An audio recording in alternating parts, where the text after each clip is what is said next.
सुबह की पहली किरण जैसे ही गांव की कच्ची गलियों और खेतों पर पड़ी, पूरे माहौल में मिट्टी की खुशबू फैल गई।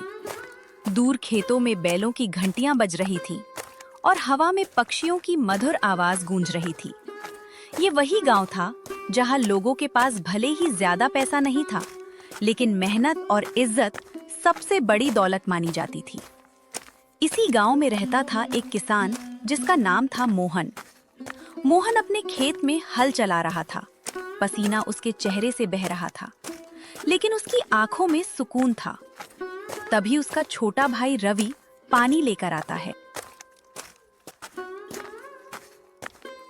भैया, थोड़ा आराम भी कर लिया करो, सुबह से लगातार काम कर रहे हो। मोहन हल रोककर मुस्कुराता है। रवि, किसान की जिंदगी में आराम बाद में आता है, पहले मेहनत करनी पड़ती है। भैया, आज मिट्टी बहुत अच्छी लग रही है। मिट्टी हमेशा अच्छी होती है रवि, बस उसे प्यार से संभालने वाला चाहिए। लेकिन उस दिन ये मिट्टी एक ऐसी लड़ाई की शुरुआत करने वाली थी जिसके बारे में मोहन ने कभी सोचा भी नहीं था। तभी गांव का एक लड़का दौड़ते हुए आता है। मोहन भैया, ठाकुर साहब ने आपको चौपाल पर बुलाया है। मोहन और रवि एक दूसरे की तरफ देखते हैं। रवि, ये ठाकुर हमें चौपाल पर क्यों बुला रहा है? भला उसे हमसे क्या काम पड़ गया? यही तो मैं भी सोच रहा हूँ भैया, आखिर किस वजह से हमें बुलाया है। खैर छोड़ो, चलकर देखते हैं क्या बात है। गांव की चौपाल जहां फैसले होते थे और कभी-कभी किस्मत भी बदल जाती थी। आज चौपाल पर गांव के कई लोग बैठे थे। बीच में कुर्सी पर बैठा था गांव का सबसे ताकतवर आदमी, ठाकुर प्रताप सिंह। उसकी आंखों में घमंड साफ दिखाई देता था। मोहन और रवि उसके सामने खड़े हो जाते हैं। मोहन, तुम्हारा खेत सड़क के पास है। जी ठाकुर साहब। मैं वहां बड़ा गोदाम बनाना चाहता हूं और उसके लिए तुम्हारी जमीन चाहिए। गांव वाले एक दूसरे को देखने लगते हैं। मोहन कुछ पल सोचता है। माफ कीजिए ठाकुर साहब, वो जमीन मेरे पिता की आखिरी निशानी है। ठाकुर के चेहरे पर हल्की मुस्कान आती है। मोहन, इस गांव में वही होता है जो ठाकुर प्रताप सिंह चाहता है। सोच लो, जमीन बेच दो, वरना हालात तुम्हें बेचने पर मजबूर कर देंगे। चौपाल में सन्नाटा छा जाता है। मोहन शांत लेकिन मजबूत आवाज में बोलता है। मुझे माफ कीजिए ठाकुर साहब, लेकिन मैं अपनी जमीन नहीं बेच सकता। आज जो फैसला तुमने लिया है, उसका अंजाम तुम्हें जिंदगी भर भुगतना पड़ेगा, याद रखना।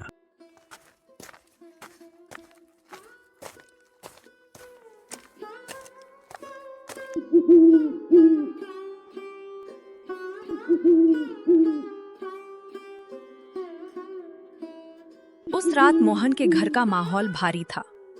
चूल्हे की धीमी आंच जल रही थी, लेकिन घर में किसी के चेहरे पर मुस्कान नहीं थी। माँ सरस्वती चुपचाप बैठी थी। वह मोहन को देखती है। बेटा, ठाकुर कुछ भी कहे, लेकिन जमीन मत देना उसे।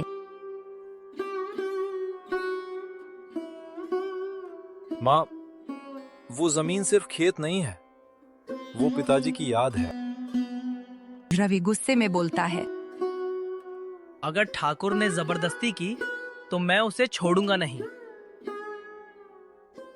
गुस्से से लड़ाई नहीं जीती जाती रवि, अक्ल और धैर्य से जीती जाती है। लेकिन मोहन को भी अंदाजा नहीं था कि असली लड़ाई अभी शुरू ही हुई थी।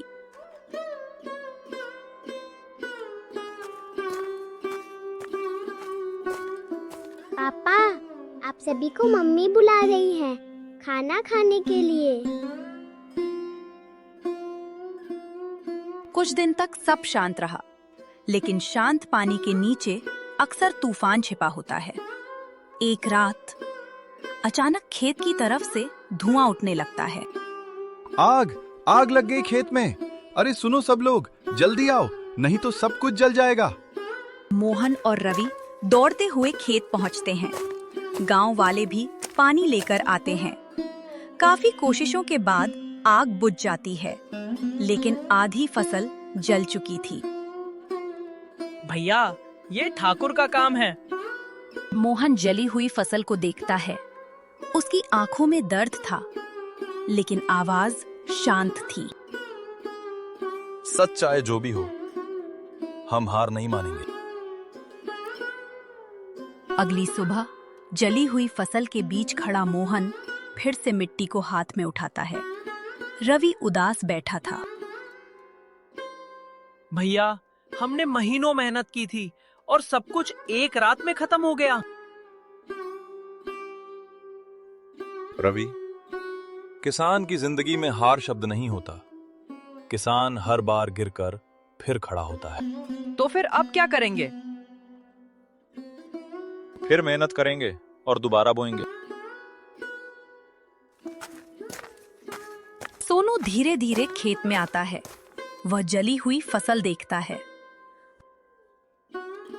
पापा, हमारी फसल को क्या हुआ? बेटा, कभी कभी खेत को भी मुश्किलों से गुजरना पड़ता है। पापा, अगर खेत चला गया तो हम कहाँ जाएंगे? उस मासूम सवाल ने मोहन के दिल को अंदर तक हिला दिया। मोहन सोनू को गले लगा लेता है। जब तक तुम्हारा पिता जिंदा है, ये खेत कहीं नहीं जाएगा।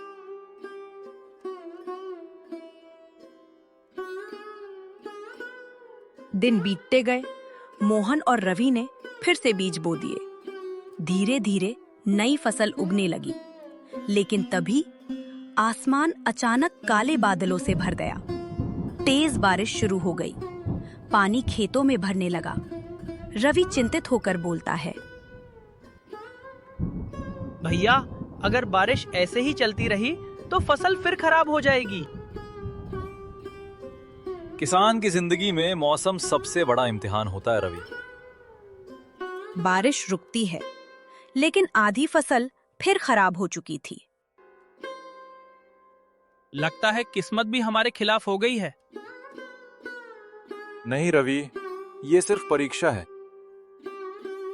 बारिश के बाद खेत की हालत देखकर रवि के अंदर का गुस्सा अब शांत नहीं हो पा रहा था। उसे साफ लग रहा था कि ये सब सिर्फ किस्मत का खेल नहीं था। इसके पीछे किसी की चाल भी हो सकती थी। अगली सुबह रवि गुस्से में सीधे ठाकुर की हवेली पहुंच जाता है। हवेली के आंगन में ठाकुर आराम से हुक्का पी रहा था।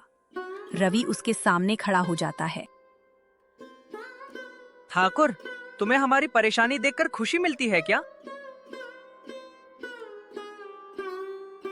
ठाकुर धीरे धीरे मुस्कुराता है। रवि, तुम लोग अभी भी समझे नहीं। मैंने पहले ही कहा था, जमीन बेच दो तो सारी मुश्किलें खत्म हो जाएंगी। रवि एक कदम आगे बढ़ता है। तुम पैसे के दम पर सब कुछ खरीदना चाहते हो, लेकिन याद रखना ठाकुर, किसान की मिट्टी उसकी माँ होती है। ठाकुर हंस पड़ता है। इस दुनिया में हर चीज बिकती है रवि, बस कीमत सही होनी चाहिए। रवि गुस्से में वहां से चला जाता है, लेकिन उसे नहीं पता था कि ठाकुर की असली चाल अभी बाकी थी।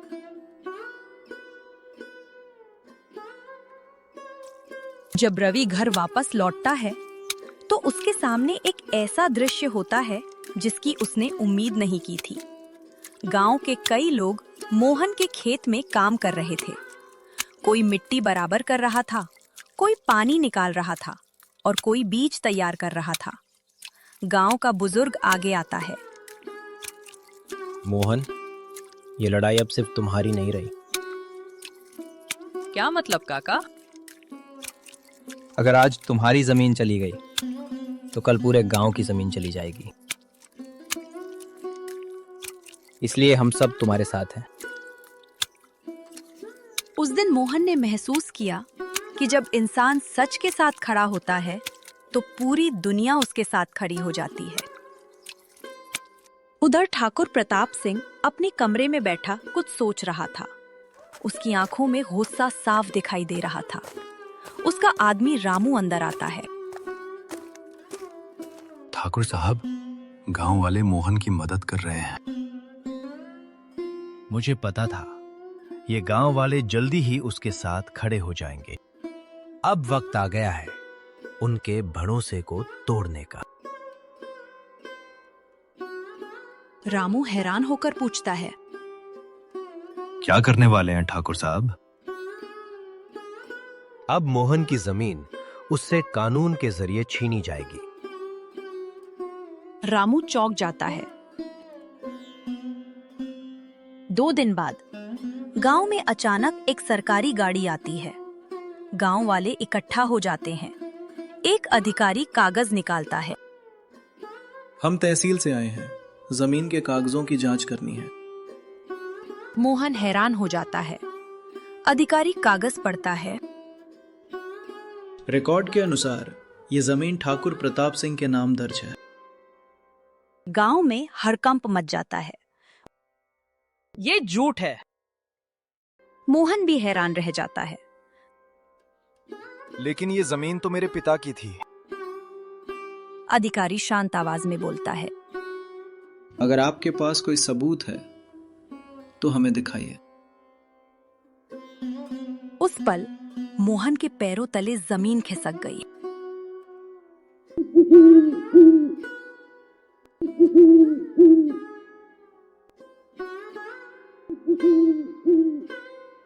उस रात मोहन के घर का माहौल बिल्कुल शांत था। रवि इधर उधर चक्कर लगा रहा था।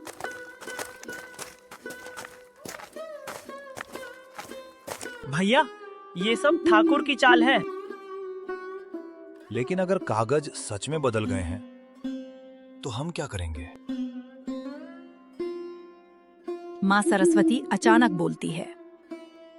तुम्हारे पिताजी ने कभी कहा था कि इस जमीन का सच एक दिन सामने आएगा। कौन सा सच, माँ? इतना तो मुझे नहीं पता है बेटा, पर वो हमेशा बोला करते थे कि एक न एक दिन सच बाहर जरूर आएगा। रात गहरी हो चुकी थी, लेकिन मोहन को नींद नहीं आ रही थी। उसे माँ की बात बार बार याद आ रही थी। वो पुराने कमरे में जाता है जहाँ उसके पिता की पुरानी चीजें रखी थी। वो एक पुराना संदूक खोलता है। उसमें कुछ पुराने कागज और एक डायरी होती है। मोहन डायरी उठाता है। डायरी के पहले पन्ने पर लिखा था, अगर ये डायरी कभी मोहन के हाथ लगे तो समझ लेना कि सच सामने आने का समय आ गया है। मोहन हैरान रह जाता है। मोहन कांपते हाथों से डायरी खोलता है। उसमें उसके पिता की लिखावट थी। मोहन के पिता की लिखी लाइन, मोहन, अगर तुम ये पढ़ रहे हो तो शायद ठाकुर फिर से हमारी जमीन पर नजर डाल चुका होगा। मोहन की आंखें चौड़ी हो जाती हैं। डायरी में आगे लिखा था, यह जमीन सिर्फ खेत नहीं है, इसमें एक ऐसा राज छिपा है जिसे बहुत कम लोग जानते हैं। डायरी पढ़ने के बाद मोहन समझ गया था कि ये लड़ाई सिर्फ जमीन की नहीं है। इस जमीन से जुड़ा कोई ऐसा सच था जिसे उसके पिता ने वर्षों तक छुपा कर रखा था। उधर हवेली में बैठा ठाकुर मुस्कुरा रहा था। अब देखता हूं मोहन, तुम अपनी जमीन कैसे बचाते हो। लेकिन ठाकुर नहीं जानता था कि मोहन के हाथ अब एक ऐसा सच लग चुका था जो उसकी पूरी दुनिया बदल सकता था। रात गहरी हो चुकी थी। चारों तरफ सन्नाटा था, लेकिन मोहन के दिल में तूफान चल रहा था। वो धीरे धीरे अपने पिता की डायरी के अगले पन्ने पलटता है। उसकी आंखों में डर भी था और उम्मीद भी। डायरी में लिखा था, मोहन, अगर तुम ये पढ़ रहे हो तो समझ लेना कि ठाकुर फिर से हमारी जमीन पर कब्जा करने की कोशिश कर रहा है। लेकिन याद रखना, ये जमीन सिर्फ खेत नहीं है। इस जमीन के नीचे एक ऐसा सच छिपा है जिसे जानकर ठाकुर की असली ताकत खत्म हो जाएगी। मोहन की सांस तेज हो जाती है। पिताजी, आपने आखिर क्या छुपाया था? मोहन डायरी का अगला पन्ना पढ़ता है। कई साल पहले ठाकुर के पिता ने पूरे गांव की जमीन हड़पने की कोशिश की थी। उस समय मैंने उनके खिलाफ तहसील में शिकायत दर्ज करवाई थी, लेकिन ठाकुर के परिवार ने उस केस को दबा दिया। उस केस के असली कागज मैंने इस जमीन में छुपा दिए थे ताकि सही समय आने पर सच सामने आ सके।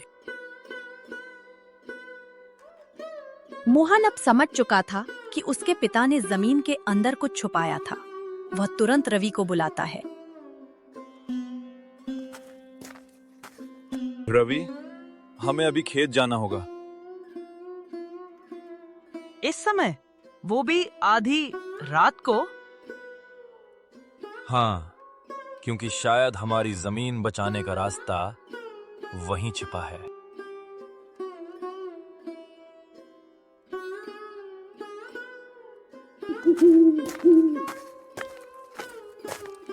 रात के अंधेरे में मोहन और रवि खेत के उस हिस्से में पहुंचते हैं जहां उनके पिता अक्सर बैठा करते थे। मोहन जमीन खोदना शुरू करता है। कुछ देर बाद फावड़ा किसी लोहे की चीज से टकराता है। टन! रवि चौंक जाता है। भैया, यहाँ कुछ है। दोनों मिलकर मिट्टी हटाते हैं।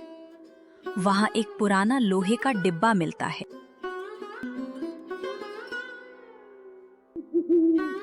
मोहन कांपते हाथों से डिब्बा खोलता है। उसके अंदर पुराने सरकारी कागज और कुछ तस्वीरें थीं।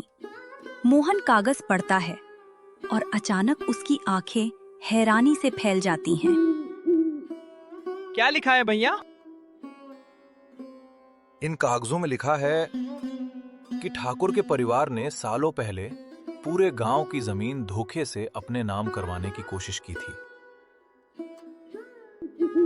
रवि गुस्से से बोलता है, मतलब ठाकुर का पूरा राज झूठ पर टिका है?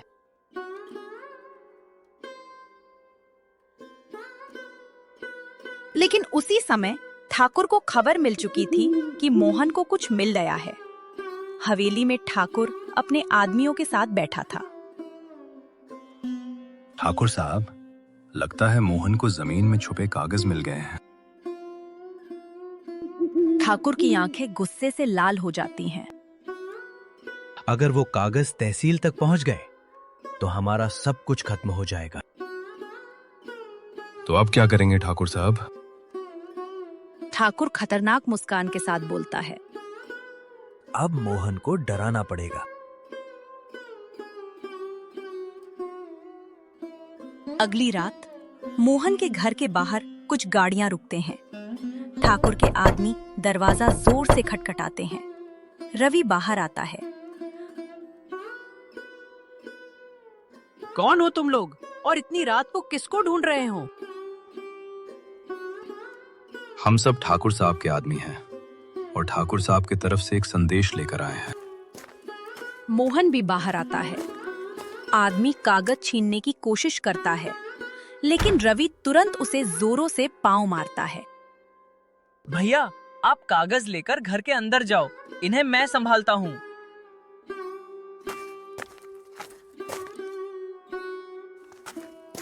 तुम्हारी हिम्मत कैसे हुई हमारे घर आने की? आदमी डरकर पीछे हट जाते हैं।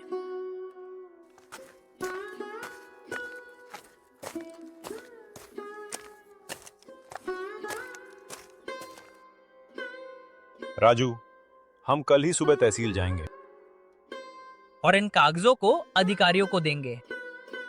हाँ, अब फैसला कानून करेगा। अगली सुबह मोहन और रवि कागज लेकर तहसील जाने के लिए निकलते हैं, लेकिन रास्ते में ठाकुर की गाड़ी उनका रास्ता रोक लेती है। मोहन, आखिरी बार कह रहा हूं, वो कागज मुझे दे दो और ये जमीन बेच दो। मोहन शांत आवाज में जवाब देता है। सच को कोई रोक नहीं सकता ठाकुर साहब। ठाकुर की आंखों में गुस्सा साफ दिखाई दे रहा था। वो धीरे धीरे मुस्कुराता है। ठीक है मोहन, अगर तुम लड़ाई चाहते हो तो अब ये लड़ाई आखिरी होगी। सच की लड़ाई हमेशा जीती जाती है ठाकुर। और उसी पल गांव की सबसे बड़ी लड़ाई शुरू हो चुकी थी। सुबह की पहली रोशनी गांव पर फैल रही थी, लेकिन उस दिन गांव का माहौल अलग था। हर घर में एक ही चर्चा थी। मोहन को उसके पिता के छुपाए हुए कागज मिल गए हैं।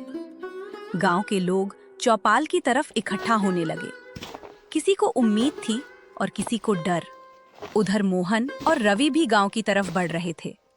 उनके हाथ में वही कागज थे जो सालों से मिट्टी के नीचे छुपे हुए थे। कुछ ही देर में चौपाल पर पूरा गांव जमा हो गया। बीच में मोहन खड़ा था और सामने ठाकुर प्रताप सिंह। दोनों की आंखों में अलग अलग भाव थे। ठाकुर की आंखों में घमंड और मोहन की आंखों में सच्चाई। मोहन, अभी भी वक्त है, वो कागज मुझे दे दो। ये कागज सिर्फ जमीन के नहीं है ठाकुर साहब, ये सच के कागज हैं। मोहन धीरे धीरे कागज अधिकारी को देता है। अधिकारी कागज पढ़ना शुरू करता है। कुछ देर बाद वह गंभीर आवाज में बोलता है। इन कागजों के अनुसार सालों पहले ठाकुर के परिवार ने धोखे से गांव की कई जमीनें अपने नाम करवाने की कोशिश की थी। देख लिया ठाकुर, सच ज्यादा दिन छुप नहीं सकता। सच सामने आने के बाद भी ठाकुर का घमंड कम नहीं हुआ। वह जोर से हंसने लगता है। तुम लोग सोचते हो कि कुछ पुराने कागजों से मेरा कुछ बिगड़ जाएगा? इस गांव में अभी भी मेरी ताकत चलेगी। गांव वाले थोड़े डर जाते हैं, लेकिन उसी समय गांव का एक बुजुर्ग आगे आता है। बस बहुत हो गया ठाकुर, तुम्हारा ये जुल्म और नाटक। अब तुम्हारा अत्याचार इस गांव पर एक पल भी नहीं चलेगा। डरना छोड़ चुके हैं हम तुमसे। चाहे तुम कुछ भी कर लो, पूरा गांव आज राजू के साथ खड़ा है और हमेशा खड़ा रहेगा। मोहन की मां सरस्वती भी धीरे धीरे आगे आती है। उसकी आंखों में आंसू थे। वह ठाकुर की तरफ देखती है। मेरे पति ने पूरी जिंदगी मेहनत की थी ताकि उनका बेटा सिर उठाकर जी सके, लेकिन तुमने हमारी मेहनत को हमेशा कुचलने की कोशिश की। ठाकुर साहब, आपने सोचा था कि डर और पैसे से सब कुछ जीत लेंगे, लेकिन एक चीज है जिसे कोई ताकत नहीं हरा सकती, और वो है सच और मेहनत। किसान की ताकत उसकी जमीन नहीं, उसकी हिम्मत होती है। ठाकुर पहली बार चुप हो जाता है। अधिकारी आगे आते हैं। इन कागजों के आधार पर यह जमीन पूरी तरह मोहन की है और ठाकुर प्रताप सिंह के खिलाफ जांच शुरू की जाएगी। गांव में खुशी की आवाज गूंज उठती है। कुछ महीनों बाद मोहन के खेत में फिर से सुनहरी फसल लहरा रही थी। सोनू खेत में दौड़ रहा था, रवि मुस्कुरा रहा था और मां की आंखों में गर्व था। सूरज धीरे धीरे ढल रहा था। मोहन मिट्टी की एक मुट्ठी उठाता है। वह खेत की तरफ देखते हुए बोलता है, जिस इंसान ने अपनी मिट्टी को नहीं छोड़ा, उसे दुनिया की कोई ताकत हरा नहीं सकती। और उस दिन पूरे गांव ने समझ लिया था कि जिसके पास मेहनत, सच्चाई और हिम्मत हो, वह कभी हार नहीं सकता।